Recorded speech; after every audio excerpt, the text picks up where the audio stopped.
আসসালামু আলাইকুম প্রিয় দর্শক। এখন এটা মোটামুটি একটা ধারণা করা যাচ্ছে যে বেগম খালেদা জিয়াকে দেশের বাইরে নিয়ে যাওয়া হচ্ছে। দেশের বাইরে মানে ওনাকে লন্ডন নিয়ে যাওয়া হচ্ছে, মানে ওনার পুত্র যেখানে অবস্থান করেন সেখানেই উনি যাচ্ছেন। এবং একটা এয়ার অ্যাম্বুলেন্স যেটা কাতার সরকার দিচ্ছে, উনি এই অ্যাম্বুলেন্সে করে এসেছিলেন, সেটাতে করে বেশ কয়েকজন সঙ্গী সাথী নিয়ে, ডাক্তারদের এখানে যারা চিকিৎসা করেছেন তাদেরকে নিয়ে উনি লন্ডন যাচ্ছেন। ওনার যারা ব্যক্তিগত পরিচারিকা ছিলেন তারাও যাচ্ছেন। এবং এটা আজকে রাতেও যাবেন, মধ্যরাতে অথবা কালকে সকালে, এরকম সময় যাচ্ছেন। তাহলে সেক্ষেত্রে তারেক রহমানের আর এখানে আসার প্রয়োজনটা হলো না। এটা একদিক দিয়ে ভালো, একদিক দিয়ে ভালো এই কারণে, ধরেন তারেক রহমান এলেন, তারপর বেগম খালেদা জিয়ার উচ্চতর চিকিৎসার জন্য লন্ডন নিয়ে যাওয়া হলো, আবার ওনাকে যেতে হলো। এটার চেয়ে বরং উনি একবারই গেলেন, ওখানে তার ছেলের সঙ্গে দেখা হলো। এটা সব মিলিয়ে একটা ভালো দিক। কিন্তু প্রশ্ন হচ্ছে, এই ভালো দিকের সঙ্গে সঙ্গে আরও কয়েকটা ঘটনা কিন্তু এর মধ্যে ঘটেছে, এবং সেগুলো কিছু ইতিবাচক এবং কিছু নিয়ে প্রশ্ন তোলা যায়, কথা বলা যায়। আমি সেগুলো নিয়ে একটু কথা বলতে চাই।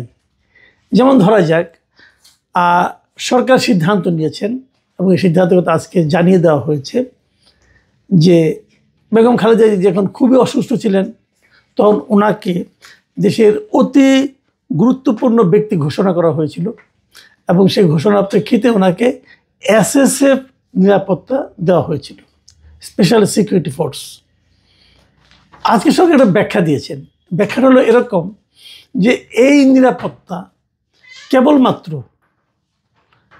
বেগম খালেদা জিয়াই পাবেন, ওনার পরিবারের আর কেউ পাবেন না।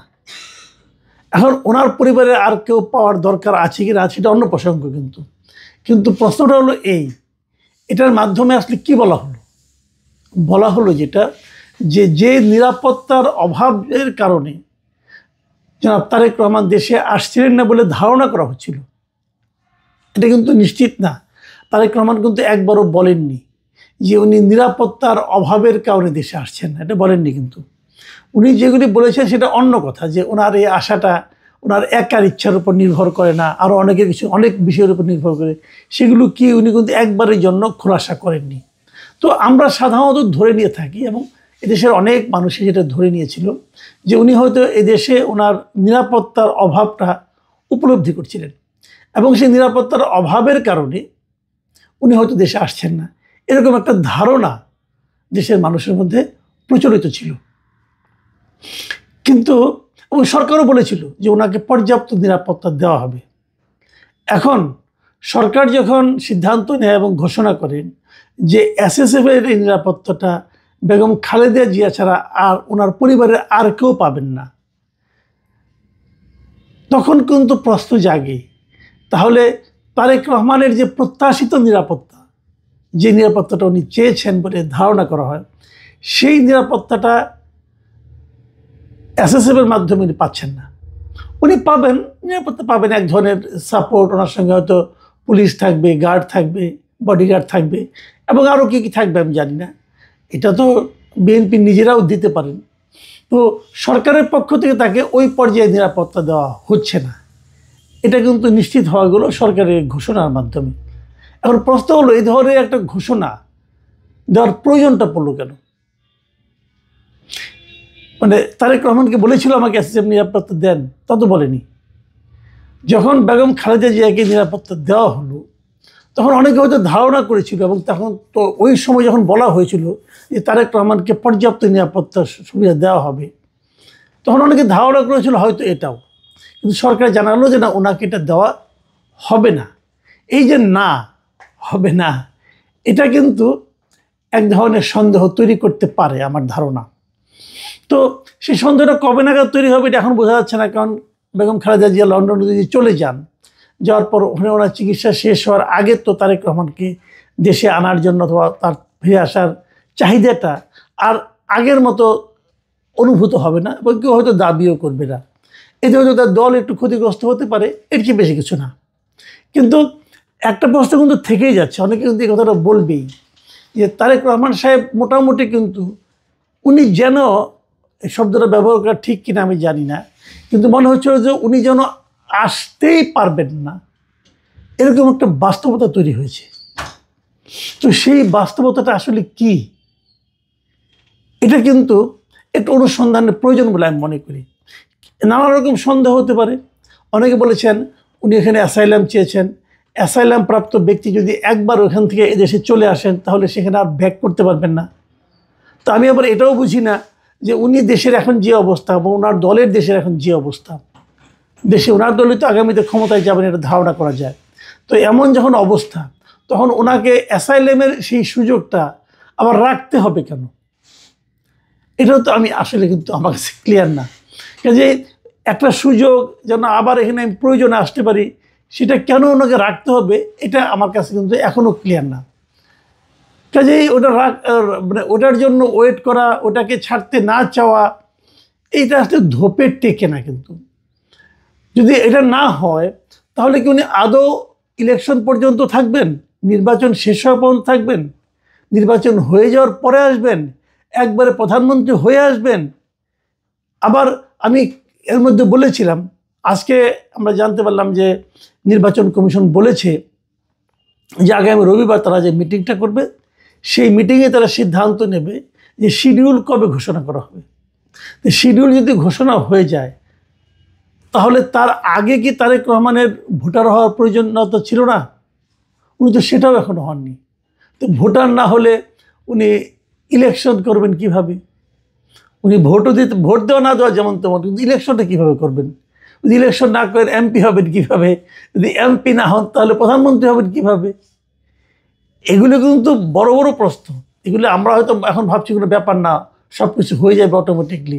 তো এই সমস্ত প্রশ্ন আমরা কেন জিয়ে রাখতেছি, এটাও কিন্তু আমার কাছে ক্লিয়ার না। এর মধ্যে আবার আজকে আরেকটা জিনিস দেখলাম যে বিএনপি একটা প্রতিনিধি দল তারা ইসির সঙ্গে দেখা করেছিল, সেখানে তারা কিছু প্রশ্ন রেখেছে, কিছু অনুরোধ করেছে ইসিকে।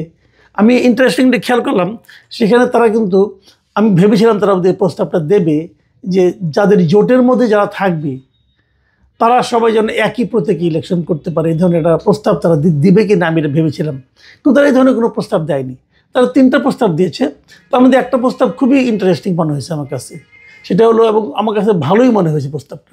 সেই প্রস্তাবটা হলো, যারা বিদেশ থেকে ভোট দেবে বা প্রথমবারের মতো, সেখানে একটা নিয়ম করা হয়েছে যে যাদের এনআইডি কার্ড আছে যাদের, কেবল তারাই বিদেশ থেকে ভোট দিতে পারবে। বাট বিএনপির কাছ থেকে প্রস্তাব দেওয়া হয়েছে এনআইডি কার্ড কেবল না, যাদের বাংলাদেশি পাসপোর্ট আছে তাদেরই সে ভোট দেওয়ার সুযোগ দেওয়াটা উচিত। আমি মনে করি বিএনপির এই প্রস্তাবটা খুবই ভালো, কারণ অনেকেরই এনআইডি কার্ড হয়তো করা হয়নি, অথবা হারিয়ে গেছে, অথবা অন্য কিছু একটা হয়েছে। কিন্তু সবাই যারা একটা আগে গিয়েছে, তাদের কাছে পাসপোর্ট আছে, তারা হয়তো এনআইডি কার্ড করতে পারেনি, এরকম হতে পারে। অনেকে 30 বছর আগে গেছে, 25 বছর আগে গেছে। তারা কি বাংলাদেশের জন্য তাদের কি ফিলিংস কাজ করে না? তারা কি এই দেশের টাকা পয়সা পাঠায় না ফ্যামিলির কাছে? পাঠায় তো। আমার নিজেরই 2 ভাই আছে, বিদেশে থাকেন। ওনাদের এনআইডি কার্ড আছে কিনা আমার সন্দেহ, আমার তো মনে হয় নাই, কারণ ওনারা কবে করবেন, কারণ ওনারা তো গিয়েছেন 2000 সালেরও আগে। কাজেই তাদেরও তো ভোট দেওয়ার একটা সুযোগ থাকা দরকার, কারণ তারা তো বাংলাদেশের নাগরিক হিসেবে তার ভোটার হওয়া উচিত। তো সেই হিসেবে আমার মনে হয় বিএনপির এই প্রস্তাবটা বেশ একটা ভালো প্রস্তাব। এখন যে কথাটা বলে আলোচনাটা শেষ করতে চাই, সেটা হলো নির্বাচন নিয়ে অনিশ্চয়তা কি এসব ঘটনার পর কিছুটা হলো কমলো? আমার কাছে কিন্তু এখনও তা মনে হয় না। সর্বশেষ বিএনপির দিক থেকে হয়তো আরও একটি ইতিবাচক ঘটনা কিন্তু আছে। নতুনভাবে বিএনপি আরও 36টা আসনে তাদের প্রার্থিতা ঘোষণা করেছে, মানে প্রাথমিকভাবে যাদেরকে সবুজ সংকেত দেওয়া হয়েছে। এবং এই যে সবুজ সংকেত দেওয়া প্রাথমিকভাবে, এটা দেওয়ার মাধ্যমে কিন্তু অনেকগুলো মানে মানুষ ভাববে যে তাহলে বিএনপি তো নির্বাচনের দিকে অগ্রসর হচ্ছে, তারা নির্বাচনের জন্য প্রস্তুতি নিচ্ছে। এবং বেশ কয়েকটা গুরুত্বপূর্ণ আসন, যেমন ঢাকা 10, যেখানে নাকি আসিফ মাহমুদ সজীব ভুয়া ইলেকশন করবেন বলে অনেকে মনে করেছিল, এবং তিনি বিএনপির প্রার্থী হতে পারেন অথবা জোটের প্রার্থী হতে পারেন বলে অনেকে মনে করেছিল। সেই আসনেও বিএনপি কিন্তু শেখ রবিউল আলমকে নমিনেশন দিয়ে মানে মোটামুটি একটা জানান দিয়ে দিয়েছে যে তাকে তারা নমিনেশন দিচ্ছেন। তো এই যে বাড়তি আরও 36 আসনে বিএনপির নমিনেশন দেওয়া, জামাত ইসলাম তো আগেই দিয়ে দিয়েছে এবং এনসিপিও দিচ্ছে। তো এদের আচরণ দেখে কিন্তু মনে হচ্ছে যে তারা সবাই বিশ্বাস করছে এবং প্রস্তুতি নিচ্ছে নির্বাচনের জন্য। নির্বাচন কমিশন প্রধান আপনার প্রেসিডেন্টের সঙ্গে 2 দিনের মধ্যে দেখা করতে যাবে শিডিউল ঘোষণার আগে। এটাই নিয়ম, প্রথাই এটা, যে প্রেসিডেন্টের সঙ্গে দেখা করার পরেই তারা শিডিউলটা ঘোষণা করে। শিডিউলও ঘোষণা হবে। এখন পর্যন্ত আমরা একটু আগে বললাম যে সব কিছু নিয়ম মাফিক অগ্রসর হচ্ছে, কিন্তু তারেক রহমান তো এখনো ভোটার হননি। তাহলে উনি কবে হবেন, এগুলো কবে করবেন? উনি যেই মাত্র ভোটার হবেন সেই মাত্র কিন্তু ওনার অ্যাসাইলামের ব্যাপারটা কিন্তু ঝুলে যাবে।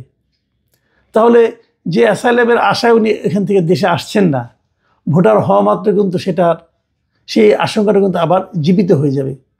তাহলে কি হবে? কেউ কেউ আবার এটার একটা ইকুয়েশন দিচ্ছে যে উনি হয়তো নির্বাচনে অংশই নেবেন না, নির্বাচনটা বাইরে থেকে পরিচালনা করবেন। হতে পারে, এটা অনেক সময় আছে যে দলীয় প্রধান নির্বাচনে অংশ নেন না, নির্বাচন পরিচালনার জন্য দলের বাইরে নির্বাচনের বাইরে থাকেন। হয়তো এমন হতে পারে যে নির্বাচিত হয়ে যাওয়ার পরে, নির্বাচন শেষ হওয়ার পরে উনি হয়তো কোনো একটা আসন থেকে উপনির্বাচন নির্বাচিত হয়ে তারপর আসবেন, সেটাও হতে পারে। এখন এগুলো কোনটা কোনটা ঘটে সেটা দেখার অপেক্ষায় আমরা থাকবো। কিন্তু এগুলো যদি এভাবে ঘটতে থাকে তাহলে আমি বলবো আমরা একটা অস্বাভাবিক নির্বাচনের দিকে অগ্রসর হচ্ছি।